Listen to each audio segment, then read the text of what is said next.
Assalamualaikum warahmatullahi wabarakatuh. Saya akan membacakan buku yang berjudul Perjalanan Menuju Hidayah. Hari Id.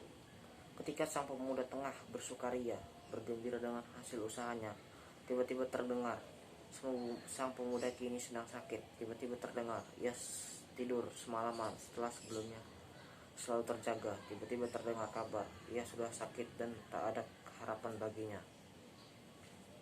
Tiba-tiba terdengar, pagi itu ia sudah melotot dan diarahkan wajahnya. Setelah sakit, tiba-tiba terdengar kabar, ia kini telah tiada. Hari-hari 10 terakhir bulan Ramadan mulai berakhir. Id tinggal 1 atau 2 jengkal lagi. Aku tidak tahu kemana kami akan pergi, sementara aku sedang menunggu teman masa kecilku. Akan tetapi, sebagaimana sudah menjadi kebiasaan, sebagian besar waktu kami pada malam hari kami habiskan untuk keliling ke pasar-pasar, tempat-tempat ramai dan jalan-jalan. Ketika aku sudah duduk di bangku mobil di samping Abdurrahman, ia bertanya kepadaku, "Apa engkau telah mempersiapkan baju baru? Hari Id akan datang." Menjelang aku menjawabnya, "Belum." "Bagaimana pendapatmu kalau kita pergi ke tukang jahit sekarang?" tanyanya. Aku menggeleng-gelengkan kepala. Merasa heran, aku bertanya kepadanya, "Tinggal 3 atau 4 hari lagi untuk Id, di mana kita bisa mendapatkan tukang jahit yang dapat berlomba dengan kedatangan Id dan menyingkat waktu?" Keheranan dan keterkejutanku sama sekali tidak menarik perhatiannya.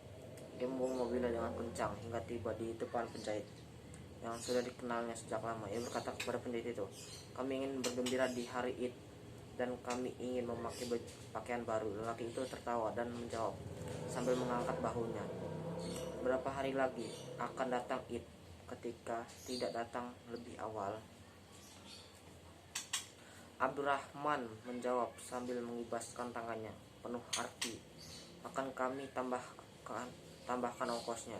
Yang penting lusa harus sudah selesai." Ia mengulangi lagi perjanjian itu. "Pokoknya lusa." Aku melihat tampaknya orang itu keberatan menerimanya, tetapi temanku itu langsung membayar sebagian ongkosnya dan terus mengulang-ulang, "Lusa harus selesai, jangan lupa." Hingga mendekati waktu fajar, kami harus bersenang-senang, lupa dan lalai. Satu malam suntuk pun berlalu tanpa zikir kepada Allah, walau hanya sekali. Padahal bisa jadi malam itu adalah malam Lailatul Qadar. Hidup tanpa rasa dan kebahagiaan tanpa aroma. Kami melalui segala pintu maksiat, menyingkap semua tabirnya. Kami menyangka bahwa semua itu tidak akan dihisap, selalu tampak bergembira dan bersenang-senang. Tawaria memenuhi tempat itu. Namun dalam hati terdapat kedukaan dan kesedihan, sementara jiwaku terbang berputar-putar oleh kesenduan dan kesuraman. Kami berpisah sebelum fajar menyingsing. Setelah sebelumnya kami begadang dan berhura-hura, bertemu dan berkumpul dalam kemaksiatan dan dosa. Kami tidur lama sekali, dari mulai fajar hingga datang waktu asar puasa. Tapi tidak sholat, dan kalaupun sholat tanpa menghadirkan hati. 1 jam berpuasa kala sudah terbangun dari tidur untuk menunggu maghrib saja terasa berhari-hari. Aku mengisinya dengan bermain-main telepon atau membaca koran dan majalah. Aku menanti datangnya azan maghrib sambil mengobrol dengan salah seorang temanku melalui pesawat telepon. Namun suaranya berubah. "Apakah engkau belum mendengar bahwa Abdurrahman itu sakit?" "Belum," jawabku. "Kemarin sore ia sehat walafiat. Sekarang ia betul-betul sakit," katanya. Pembicaraan pun terputus. Hal itu tidak berarti apa-apa bagiku, selain kabar yang menurutku tidak benar. Muazin mengumandangkan suaranya untuk sholat isya. Tiba-tiba suara telepon memanggilku. Ternyata kakak Abdurrahman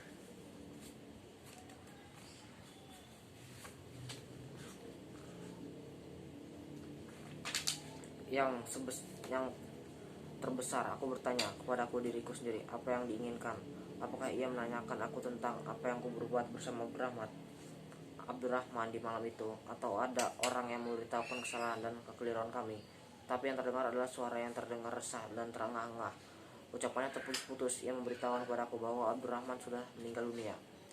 Aku terbungkam, tidak percaya sama sekali. Aku seolah-olah masih melihatnya di hadapanku.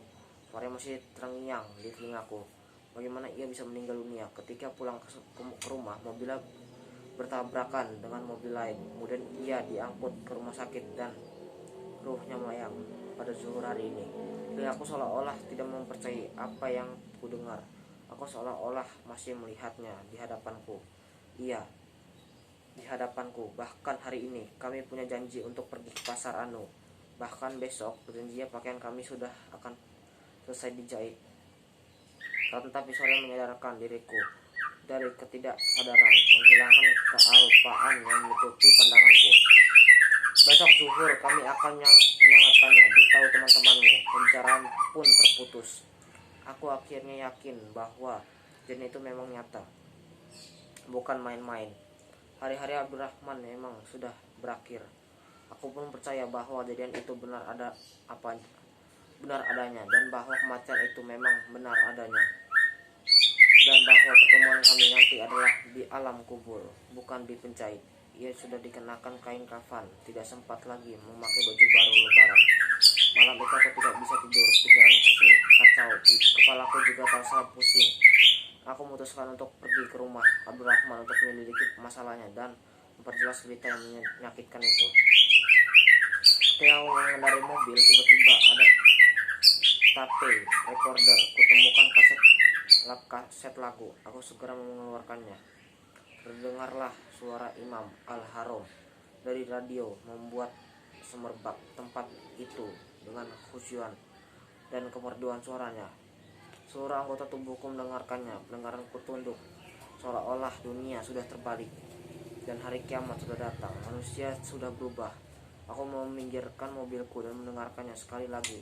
Mendengarkannya seolah-olah baru pertama kali ini aku mendengarkannya Al-Quran. Ketika mulai doa kunut, seolah-olah air mataku berderai lebih cepat dari suara imam. Aku mengangkat tanganku untuk mengusap air mata, dan sementara hatiku terus mengulang-ulang pantulan kalimat-kalimat itu. Kelihatan cita-cita membias di belakang air mata tersebut. Aku memaklumkan taubatku yang tulus. Aku mulai bersahabat dengan orang-orang yang baik dan teman-teman soleh. Orang yang selama ini ku benci menjadi orang yang paling ku cintai. Orang yang selama ini aku ejek sekarang menjadi orang yang paling tinggi derajatnya di hadapan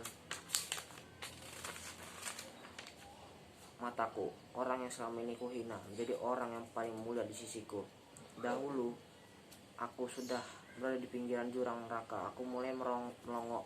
Kebahagiaan selama ini tidak ku kenal. Hatiku terasa lapang, sementara mataku membayangkan ketenangan, kewibawaan, dan keteguhan.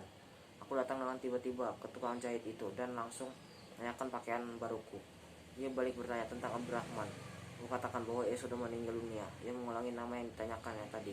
Kembali ku jawab, sudah meninggal dunia. Ia mulai menggambarkan kepadaku bentuk orang yang ditanyakan itu, mobilnya dan gaya bicaranya. Tetap ku jawab, iya, dia sudah meninggal dunia. Ketika ia memperlihatkan kepadaku pakaian baruku, kembali ia bertanya, apakah betul-betul ia sudah meninggal dunia? Pakaianku berada di samping pakaiannya. Tempat dudukku di mobil juga di sebelah tempat duduknya. Namun bedanya, ia sudah tiada, sementara aku memiliki kisah hidup yang mudah-mudahan bisa kugunakan untuk mengejar ketinggalanku selama ini. Aku muji Allah atas taubat ini, atas kembalinya aku, dan atas perbedaanku kini. Namun masih ada suaraku.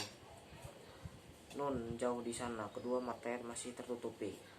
Hatinya masih ternodai debu, kemaksiatan dan dosa. Apa aku membiarkannya? Aku menyingkirkan lengan bajuku. Tak akan kubiarkan. Di hadapan api neraka dan ancaman siksa, berbagai kesulitan dan hal-hal yang menakutkan, aku tidak akan membiarkannya, karena Allah telah memberiku petunjuk. Masih ada buku, masih ada kaset antara aku dengan dia, masih ada nasihat yang tulus.